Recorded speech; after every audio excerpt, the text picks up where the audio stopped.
10 News Conference continues with Providence City Council President Rachel Miller. She was sworn in at the beginning of the month. So Rachel, thank you so much for joining us. Thank you for having me. We have a lot to talk about here. So I do want to start with Judge Caprio because we were talking about this before the break. Now, he retired after you specifically started asking questions about his show Caught in Providence and whether there was a deal to authorize it. Why did you start asking questions about the show now when this show has been on for 20 years? Sure. So it was actually the media that brought questions to the forefront. In my role, my real job as steward of the kind of process in the council was making sure that any use of city resources was happening in a kind of ethical and legal framework. So when those questions rose, right, we saw it in the Globe and the Journal, it was really my job to ask those questions, make sure that we had answers to them, and move forward. Did you find anything groundbreaking? No, so really it was a very simple, what we heard back from the solicitor's office was very simple. It was no agreement, between the city and the show currently exists, and also things have changed since 2015, right? And so the recommendation was that if the show was to move forward, that there be an updated state ethics opinion. None of this was calling into question the integrity of the judge, his tremendous leadership for the city over the years. And I want to be clear about that. It really was me kind of stewarding information finding for the council. So that being said, Caprio had stated that he wasn't ready to retire, and then he did retire after all of these questions were brought up. Some people would say that looks like he was almost pushed out of this position. Did the council have any other issues with the judge other than the questions surrounding his show? No, absolutely not. Like I said, we had, it was not calling into question the integrity of the judge, his leadership, 38 years on the municipal court. And we got to last night celebrate that, right? So we passed a resolution naming the courtroom after the judge, and we'll have a ceremony celebrating his leadership. And he is also the first Chief Emeritus of the Providence Municipal Court, which offers him the opportunity to serve on the bench if he so choose, and continues to honor his leadership and legacy. Did all of this, though, push him to retire? I don't have, I didn't have a conversation with him about retirement.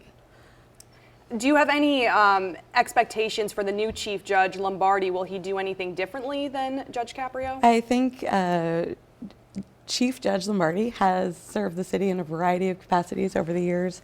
I think he brings a fair, balanced, but also community-based leadership to the court. I also want to take a moment to recognize that we brought on two other members of the court. One, Dan McKiernan, who continues his service, and the third, Vanessa Crum, who is the very first African-American woman to serve on the municipal court. Right, yeah, we actually just touched on that earlier in the show. So let's move on now to crime in Providence, because earlier this week, an incredibly disturbing incident, a teenager, Kennedy Plaza, was stabbed numerous times by another teenager. Are we doing enough right now to keep the downtown area safe, especially Kennedy Plaza, where you have teenagers getting on and off school buses? No, absolutely. And I think, one, right, so police moved very swiftly to continue to up monitoring in Kennedy Plaza.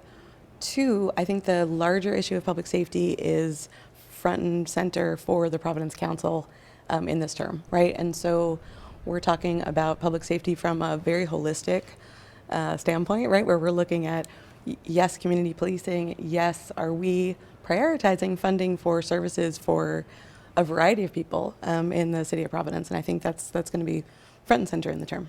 So do you believe that you are prioritizing funding for public safety, or do you need to invest more? So for me, it's always a question of, is there a path, right? So there's been a lot of talk over the last year.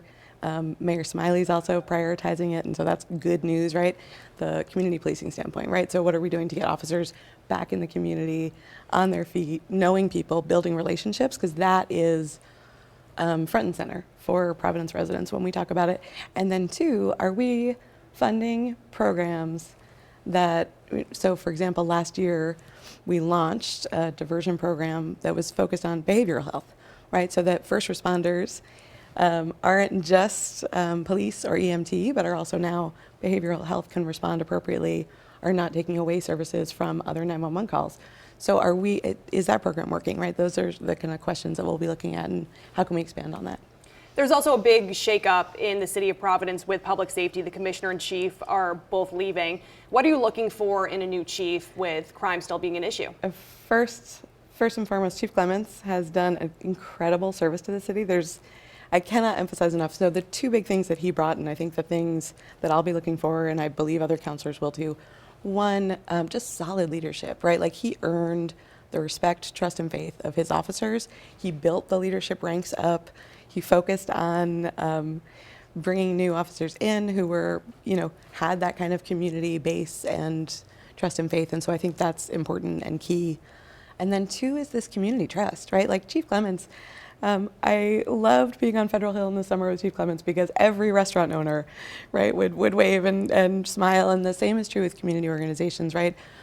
Even if there's a difference of opinion, Chief Clements will sort of sit down and say, there's a path forward. And so those are two things, those kind of leadership, faith, and trust are key in looking for a new chief. Right, someone familiar with the community. Let's talk about public schools. So enrollment in Providence public schools dropped drastically during the pandemic. We're talking about 3,000 students lost. Right now, the state is providing one-time money to try and close the gap so that districts don't really suffer from this when getting state funding for public schools. That only lasts for 2 years. Realistically, unless there's this humongous baby boom, which isn't going to happen, I don't think Providence is going to make up those 3,000 students with enrollment losses. So in another 3 years, this is going to be a big problem. Do you see more school closures? So when we're talking about education, there are several things that I think I and the council and also Mayor Smiley have kind of put on the table. So school buildings continues to be a primary issue, and some of the school closures that we've seen are related specific to buildings.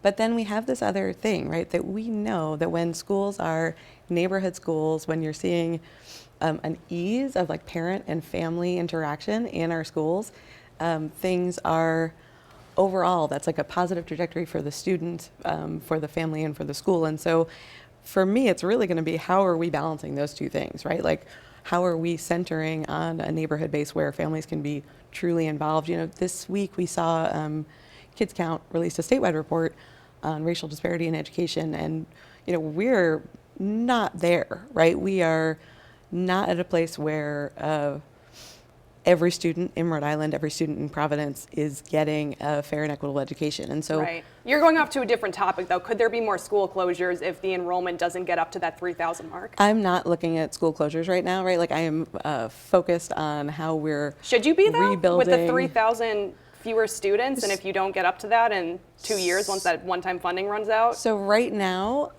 we are not in local control of our schools. I do not have asked for it, but don't have total information on where that 3,000 comes from, right? Like I've heard various stories about COVID, enrollment, people moving, but I actually do need more information to understand that picture and see if it's temporary or if it's a more permanent trajectory. I really don't know the answer to that. So in terms of preparing for local control and to return in 2024, I almost said 2014 there, we're really focused on how we're setting the table to do that in a way that turns back the tide and moves forward to student success for every student. All right, quickly, there is a housing crisis in Providence. We have the homeless issue. We also have homeowners who are dealing with these crazy property tax increase from the revaluations that were not paused, despite the fact that many cities and towns did decide to pause them for a year because the economy was just not normal.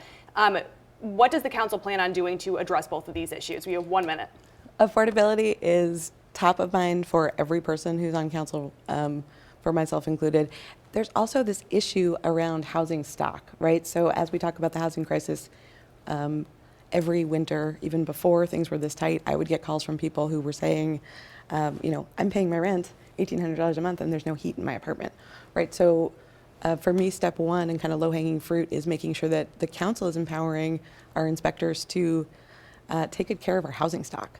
And then two, on development issues, that we are bringing more housing online and ramping up affordability. All right, so it's something that you guys do plan on discussing in the future. Absolutely. Rachel Miller, the president of the Providence City Council, thank you so much for joining us. Thank you for having me.